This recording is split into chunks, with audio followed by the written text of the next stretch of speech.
Ang sitting ng ano niya lupa, perfect kasi medyo pataas ang lupa yung lagyan ng kubo. Medyo pataas din yung paligid niya pababa ng konti. So, pag may garden yan, gandang tingnan. So, yung tubig pwedeng inumin, pwedeng paliguan, pwedeng gawing maggawa ng swimming pool dito kasi unlimited yung tubig at napakalamig. Kung sanay kayo uminom ng tubig galing sa bukal, so walang diferensya. Ang maganda dito Ka-Promdi kasi meron silang internet. Umaabot yung internet connection dito.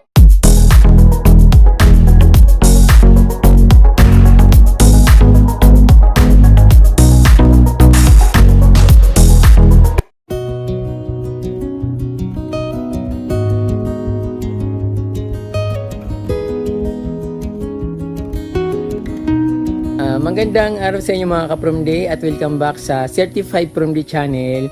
Ako po ay naimbitahan dito ng aking kapitbahay sa kanilang hacienda. So yung mga tanim dito ay niyugan.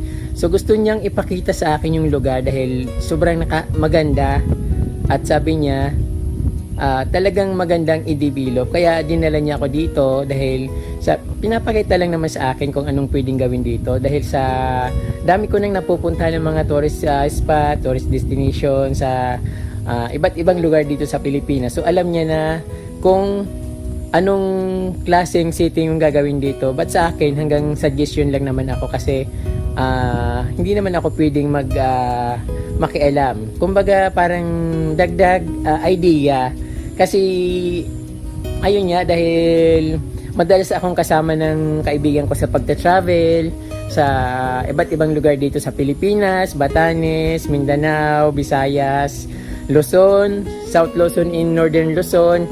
So halos narating ko na yung mga Ka-Promdi. Kaya ayun, sabi niya baka mayroon akong magandang idea dito sa kanilang hacienda. So ngayon Ka-Promdi, maganda nga yung lugar.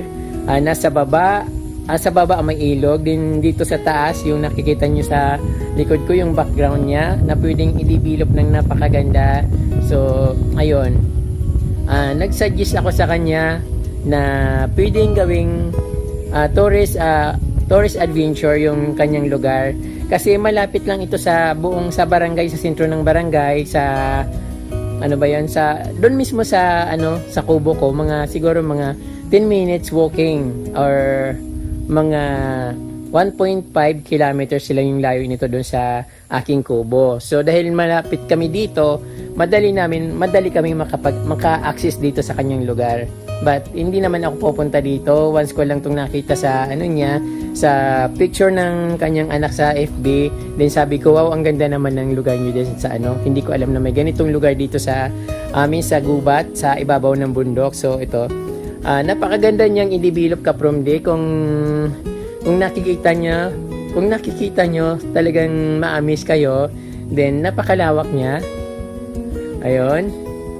Then, nandito lang yung mga kanilang mga baka. So, pwede siyang i-develop ng napakagandang destination or tourist adventure nga. So, ngayon, yung suggestion niya ay yung gusto niya lang na magkaroon ako ng suggestion or idea kung anong gagawin dito sa sa lugar nila. Kung pwede ba itong maging tourist spot, kung pwede bang i-develop as a resort, or kung pwedeng gawing eco park. So the best, maganda dito yung lahat sinabi ko. Yung eco park maganda rin, pwedeng resort kasi ang lawak ng lugar nila. So yung daan lang yung i-develop kasi medyo may konting paakyat sa papunta dito, siguro mga 100 meters. Ayun, papakita ko lang sa inyo yung kabuuan ng lupain na to. So napakagandang i-develop. Sabi ko nga kung may lupa lang ako dito, kahit maliit lang, gagawa rin ako ng sarili ko kasi ayun, masarap yung mayroon kang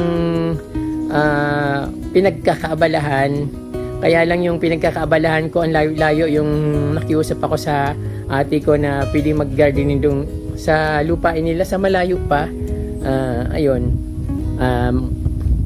yun ang pinagkakabalahan ko, kaso lang nakakatamad pumunta doon. ang sakit sa paa at sobrang tarik ng daan.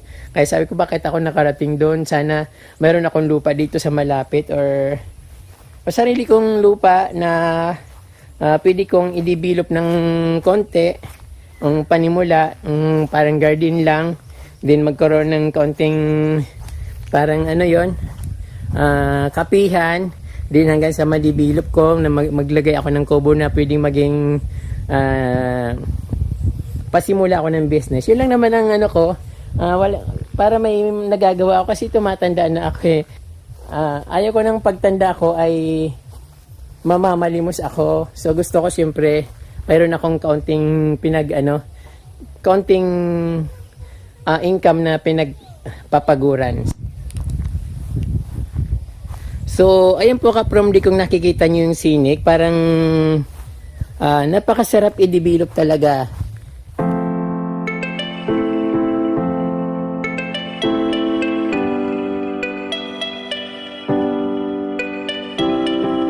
Tapos mayroon ilog sa baba, din pwede nilang i-tour yung mga visitors nila. So mayroon na rin silang kubo dito na itinayo, kaya lang minsan lang naman sila pumupunta dito, pero ayun, kung i-develop nila talagang sobrang ganda.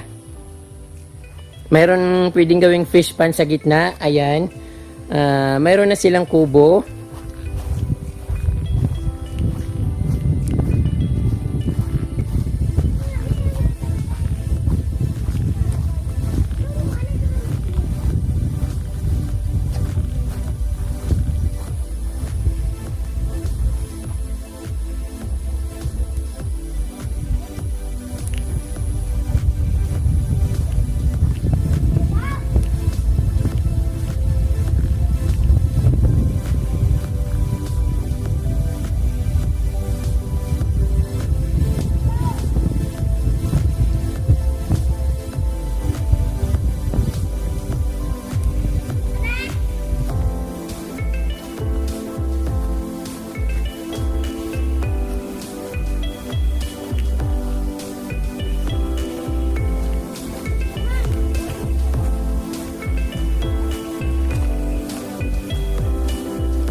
Napakalawak at meron na rin silang mga tanim na mahogany dito.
So from din na pag-isip ko na yung suggestion ko sa kanya is punuin niya ng forest yung bandang ilog tapos pataas dito. Siyempre gagawa sila ng magandang daan. Din yung ilalim ng puno, panay halaman. So pang-attract ba sa mga turista? Kasi yun ang naman palaging hinahanap ng mga turista, yung makapag-relax. Maganda yung nakikita. At siyempre nare-refresh yung katawan nila, yung soul nila. Kaya dito sa lugar na ito, bukod sa napakagandang kapaligiran, napakalawak na ground na napakalinis, yun ang kulang dito, yung halaman.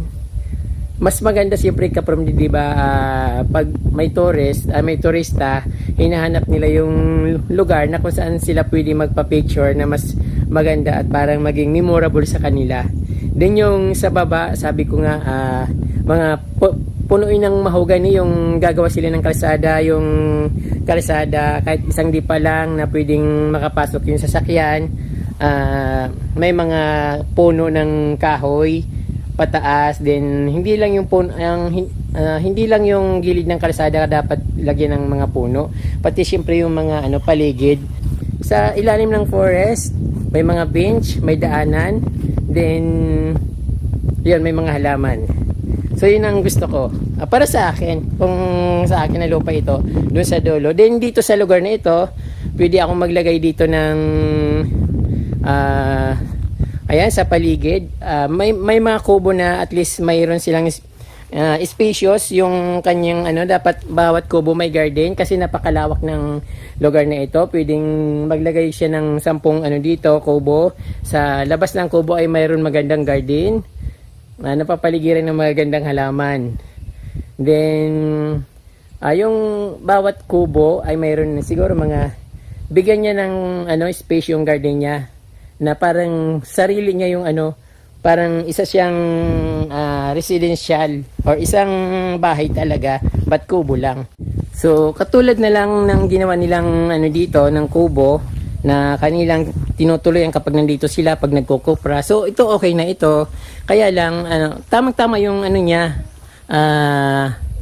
ganyang, hindi naman ganyang design. Siyempre gagawin naman nilang medyo luxurious ng konti, hindi yung basta lang kubo. So yung space niya, nilagyan niya ng dito, may bakod siya, so okay yun, yung ganong space. Then may garden siya, then depende na lang sa magdi-design kung saan ang harap nung kung saan yung pintuan niya. But okay itong na to, sample. May garden sa labas, ang ganda naman. Sana sa akin na lang to. Ayun, so malawak yung pagkalagay niya ng yung space para sa kanilang kubo dito sa ibabaw. So ayun, pwede niyang gawing garden yung nasa harap din. Ayun, sarap, refreshing talaga.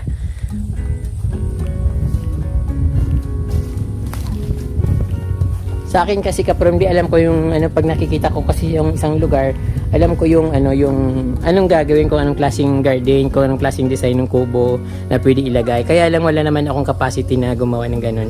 Magpagawa, kung mapira lang ako, bibili akong lupa na ganito, then ayun, ang sarap, di ba?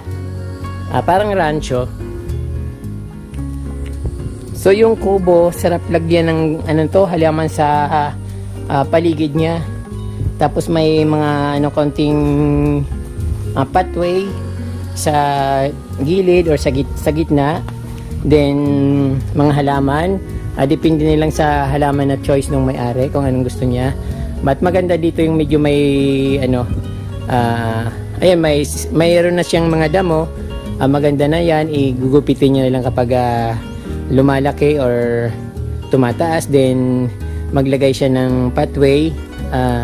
Mas gusto ko kaprom di yung may mga bato-bato, rock garden.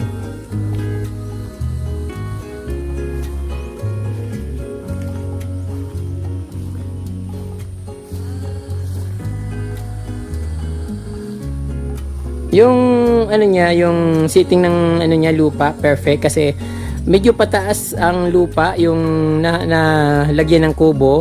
medyo pataas, din yung paligid niya pababa ng konti. So pag may garden yan, gandang tingnan.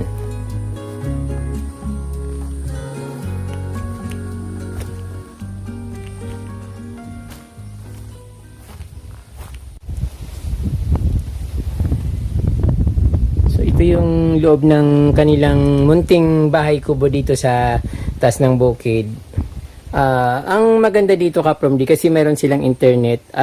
Umaabot yung internet connection dito. Unlike sa aking kubo dun sa sentro ng barangay, ay halos putol-putol yung internet, kaya hindi ako nakaka-reply kagad sa inyong mga message. At hindi rin ako basta-basta nakapag-post. Dito ang bilis. Nag-selfie pa nga ako sa labas. At pinost ko kagad sa Facebook. So, ayun yung kubo nila dito. Tingnan ko yung sa taas. Kung maganda dito. So, actually, first time kong makarating dito. Matagal na nila akong inaaya dito. Kaya lang, sabi ko, next time na lang. So, may hagdan naman siya. Kaya lang, batang hirap umakit dito. Meron upuan yung hagdanan. Sikip. So, ayun. Wow. Pwede pala mag-ano dito, overnight, oh. Malakas yung hangin.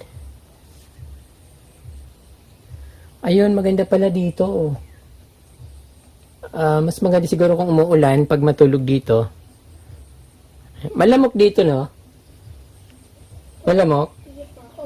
O malamok daw. So, kailangan siguro may kulambo. May kawali pa dito. Then, ayun. Dapat pala dito ko dinala yung kaibigan ko. Kaya lang medyo, anong tawag doon? Hindi pa masyadong maganda yung daan. Sana i-develop na nung may-ari yung daanan para makapagsimula na sila ng kanilang business dito. Gustong-gusto ko yung lugar na ito eh.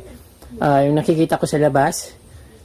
Ayun. So, magandang mag-overnight dito. Meron na silang, pwedeng magluto. Pwedeng matulog. May tubig galing hindi sa balon, yung parang lumalabas galing sa bundok. So ayun, napakagandang location. Pwede na magsimulang mag-business dito. Ayun, so ang kulang lang siguro CR, then yung dapat ayusin yung tubig. So Kaprom D, walang kuryente dito, pero pag lang siguro magbo-bonfire, then dadala na lang ng lampara o kaya maglagay sila ng solar.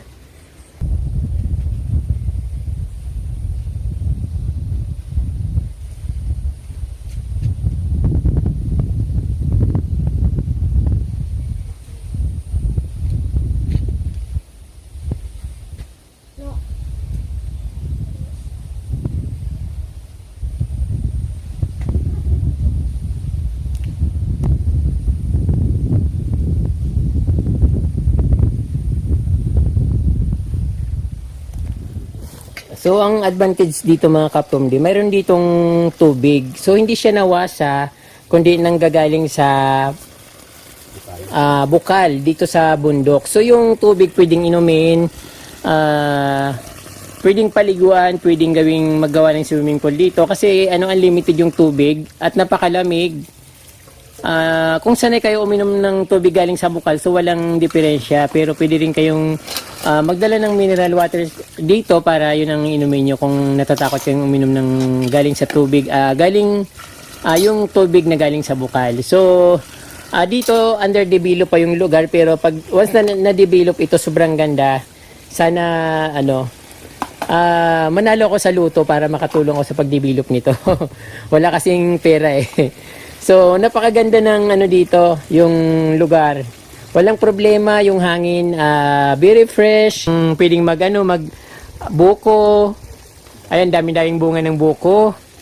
So, ayun, develop na lang ang kulang dito. Napakaganda. Malawak yung ground. Pag nandito kayo Kaprom D sa lugar na ito, malapit na dun sa paliguan namin dito na maganda. So siguro mga 20 minutes lalakarin. So hindi na kailangan umakyat ng mga bangin para makarating doon sa paliguan namin na maganda dito. So lalakarin lang, nakapantay lang nung sa ilog, then pag na-reach mo yung paliguan namin, so talagang may enjoy mo. Yung tubig dito sa ilog ay natural rainforest, nanggagaling sa kagubatan sa sa mga ilalim ng puno. Kaya napakasarap at napakalamig at siyempre sobrang linaw. Ayun, napakasarap talaga. Kung marami kang kaibigan, isama mo dito. Mag-excursion kayo, mag-picnic. Then, pwede kayong magluto doon sa tabing ilog. So, ayan po mga ka-Promdi, marami pong salamat sa inyong panunood. Kung hindi pa po kayo nakasubscribe sa Certified Promdi channel, ay mag-subscribe na po kayo para madagdagan naman po ang aking subscribers. Then, pakipindot na rin po yung notification bell para updated po kayo sa aking mga bagong post na videos. Maraming salamat po ka-Promdi at Diyos mabalos.